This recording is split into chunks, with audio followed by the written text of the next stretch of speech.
अरे प्रीति दी, आप आइए ना।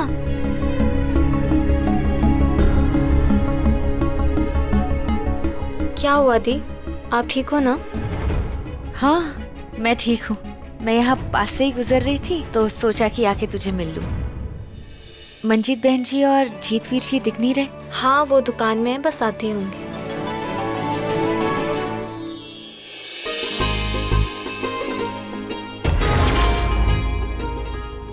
Sweet aunty. मेहर,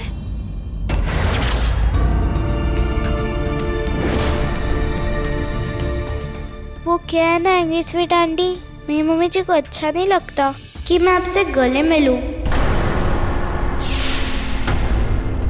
वो क्या है ना, मेरी मम्मी जी मुझसे बहुत प्यार करती है। वो मेरा प्यार किसी के साथ शेयर नहीं करना चाहती और मैं अपनी मम्मी जी को हर्ट नहीं कर सकती।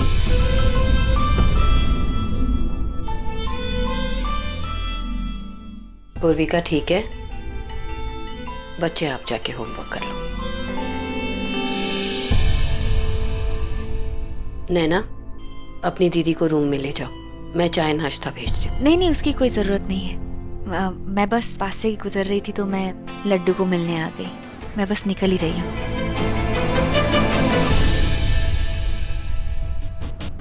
कैसे पता करूं कि मेहर मेरी बच्ची है? दिया, आप टेंशन मत लो। आई नो कि आपको मेहर बहुत अच्छी लगती है, लेकिन मामी जी आजकल उसको लेके ना बहुत ज्यादा पॉजिटिव है। आफ्टर ऑल वो उनके डॉक्टर बच्ची है ना। मेहर को इन लोगों ने गोद लिया है तो मेरा शक सही है। अब लड्डू कुछ पता है क्या, इन्होंने मेहर को कब गोद लिया था और कहाँ से? दी, इतना सब कुछ तो मुझे नहीं पता है और अक्सर इस मामले में सब चुप ही रहते हैं। अब बस ये पता करना है मेहर को इन लोगों ने कब गोद लिया और कहां से, फिर सारे शक, सारी उलझनें खत्म। ये देखो, आज से ये भी हमारे साथ है। इसे भी प्रार्थना से अपनी माँ सुप्रीत के मौत का बदला लेना है। हाँ, और प्रार्थना को नीचे गिराने के लिए कुछ भी करना पड़ जाए मैं करूंगा। Beautiful, very good. हम सबके बदले का सिर्फ एक ही जवाब, ये सपोले, इन लाखों करोड़ों सपोलों को मैंने तैयार किया अपने मकसद को अंजाम देने के लिए, क्योंकि अब वक्त आ गया है कि हम अपना आखिरी वार करें। दिल्ली के पार्लियामेंट हाउस में 100 से ज्यादा देशों के नेता, राजनेता, बड़े बड़े दिग्गज, बड़ी बड़ी हस्तियां एकत्रित होने वाली, और तब तक हमारे सारे सपोले वार के लिए एकदम तैयार होंगे, और उसके बाद आपस में मिलके बनाएंगे एक भयानक बम।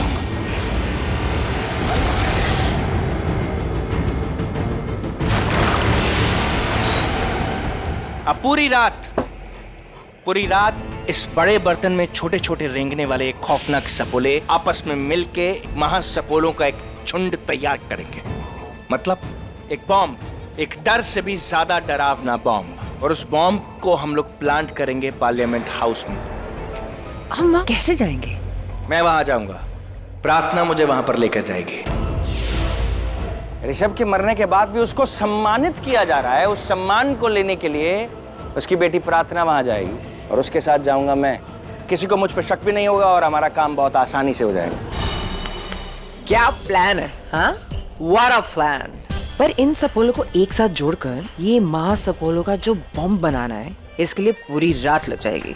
तो आज की रात हमारे लिए बहुत जरूरी है और बहुत बड़ी है, और इस प्लान के बारे में प्रार्थना को नहीं पता लगना चाहिए। बहुत शातिर है वो। अगर वो शातिर है तो मैं शातिर का बाप हूं। ये काम मैं करूंगा।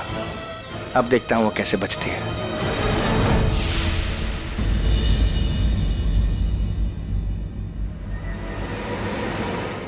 समझ नहीं आ रहा कि अब तक बिना विश के ये जिंदा कैसे। कहीं इसके चक्कर में प्रार्थना की दूसरी बेटी यहाँ आ गई और इसे बचा लिया तो हम मुसीबत में पड़ जाएंगे। नहीं, दूसरी बेटी यहाँ कैसे आएगी जब पहली जिंदा ही नहीं बचेगी तो?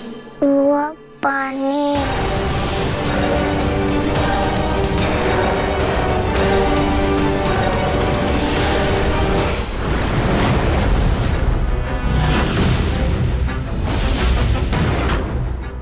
मैं बस पूर्विका के सर के नीचे। चुप! क्यों कर रही हो ये सब?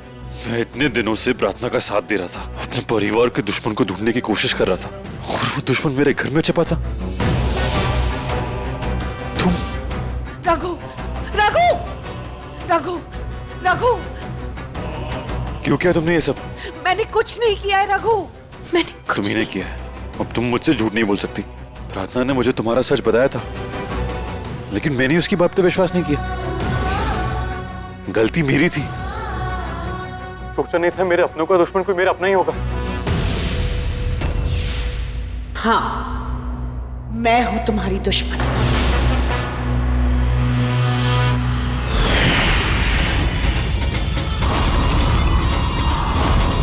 मुझ पे वार करके गलती कर रही हो। भूल गई कौन हूं मैं? जानती हूँ, महानागराज शेषनाग हो तुम। अगर जानती हो तो मुझे धोखा क्यों दिया? हाँ, मैंने धोखा दिया, और इतना ही नहीं, बहुत कुछ किया मैंने। जानते हो क्यों? क्योंकि जिस राजपाट पर मेरा हक था वो तुम्हें मिला। तुम तो नागलोक में थे भी नहीं। मैं थी, पर मेरा हक तुम्हें मिला। सारी शक्तियां, इज्जत, औहदा, सब कुछ तुम्हें मिला। क्यों? क्योंकि मैं एक औरत हूं, और एक औरत राजपाट नहीं संभाल सकती? नहीं, एक औरत सब कुछ कर सकती है।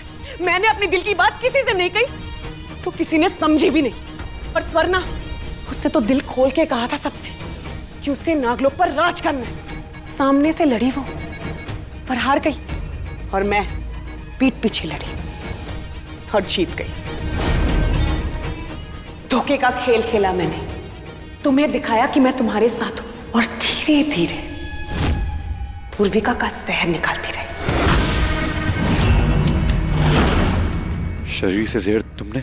मैंने निकाला उसके शरीर से जहर। अब वो धीरे धीरे मर जाएगी। तुम्हारा अंश, तुम्हारा वंश सब खत्म हो जाएगा। नागलोक से तुम्हारा नामो निशान मिटा दूंगी मैं।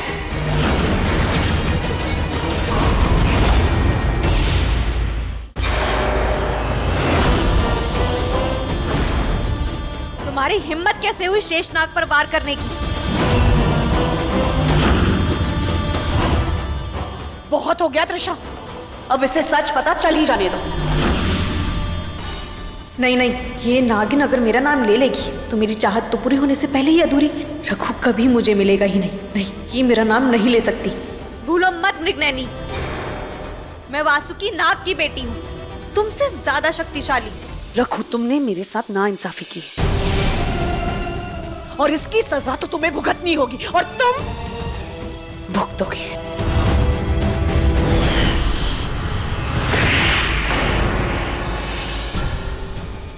क्या कर रही हो त्रिशा?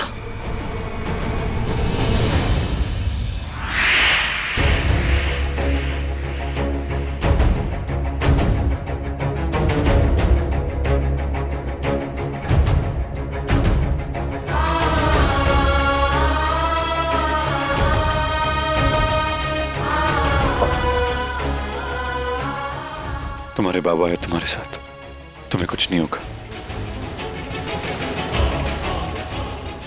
ये वादा है मेरा।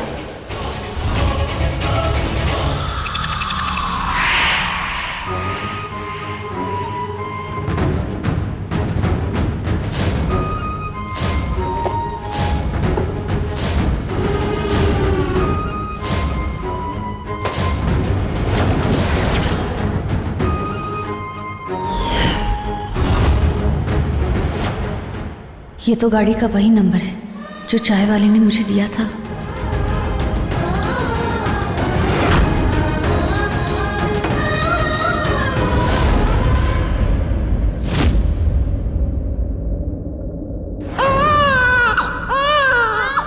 और ये वही टोकरी, वही कपड़ा जिसमें मेरी बच्ची।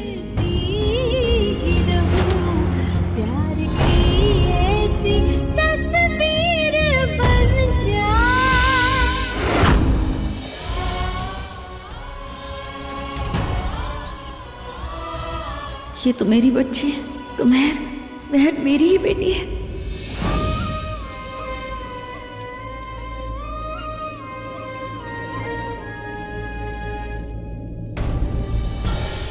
त्रिशा, क्या हो गया तुम्हें? हाँ, क्या कर रही हो तुम? तुम्हें क्या हो गया अमृत? ये क्या करने जा रही थी? अपनी मंजिल के इतने करीब आके, आखिरी मोड़ पे आके अपने हाथों से सब कुछ बर्बाद कर रही थी। बर्बाद तो मैं रघु को करूंगी। मृगनयनी, अभी एक काम करो, जाओ यहाँ से, प्रयोगशाला जाओ और वहीं रहो, क्योंकि तुम्हारी एक छोटी सी गलती की वजह से हम अपना इतना बड़ा मकसद बर्बाद नहीं कर सकते। और वो बड़ा हमला करने के लिए हमने प्लान भी बहुत बड़ा बनाया है। जानती हूँ मैं तुम्हारा बड़ा वाला प्लान, सब जानती हूँ मैं। अच्छा, तो अगर तुमने वो मेरा बड़ा प्लान बर्बाद करने की कोशिश की तो मैं तुम्हें छोड़ूंगी नहीं। समझ में आया ना? चलो जाओ यहाँ से।